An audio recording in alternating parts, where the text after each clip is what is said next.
When and how to contact your clients.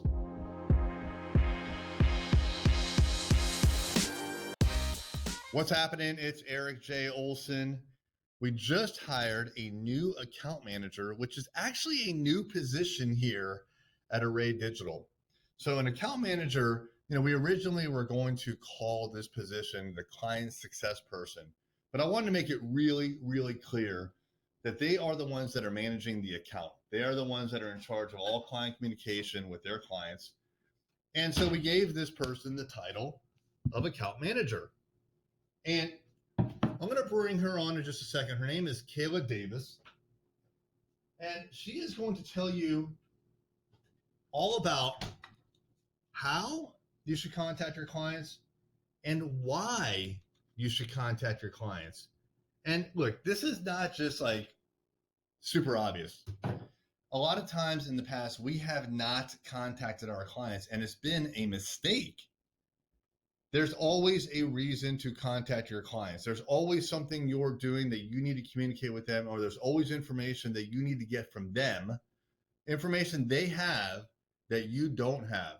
There's always a reason to communicate. And if you don't, there's always going to be a problem, because communication is always the problem. It's not technology. It's not training. It's not whether you have, the most whiz-bang, most up-to-date, bleeding-edge technology. It's communication. You have to communicate with your clients. All right. You've been calling our clients. You probably haven't got in contact with every single one of them. But what are some of the reasons why you would even call a client? Yes. So one of the main reasons that I've been focusing on this week that I needed to call a client rather than send them an email is if I have a really quick or pressing question, if the developers are working on their site right at that moment, and I know that they have a concern that they want addressed in terms of the client, that's when I'll call them directly and say, hi, we're working on this part of your website right now, and we do need the authorization code that was sent to your phone, or we need a login for this service that you use on your website. That's when I'll call them. And I also like to do that over phone because you don't want to send logins over email or have it written anywhere online. So that's when I call them so they can just give me those credentials over the phone in a more secure manner, or I have them send it to our secure form on our website. And then that way our developers can get to it. They can make their website the absolute way they want. And then I can go ahead and contact them afterwards to let them know everything that we've updated today.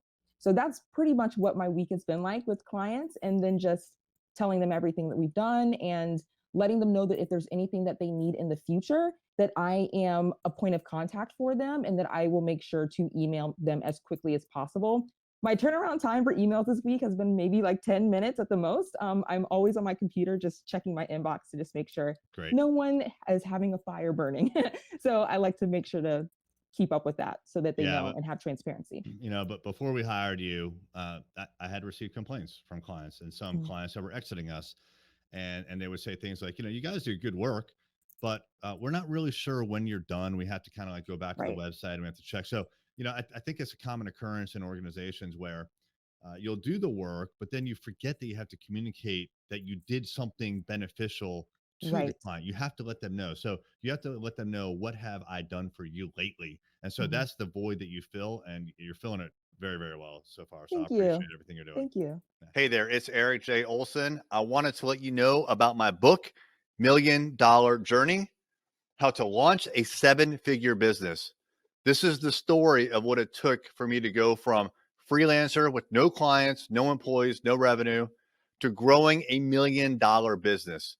It took me 8 years, and I made a lot of mistakes. And all of those mistakes, and more importantly, lessons learned, are in this book. And we have chapter takeaways, 5 to 15 takeaways that you could apply right now to your business. Check it out on Amazon, $1 Million Journey by me, Erik J. Olson.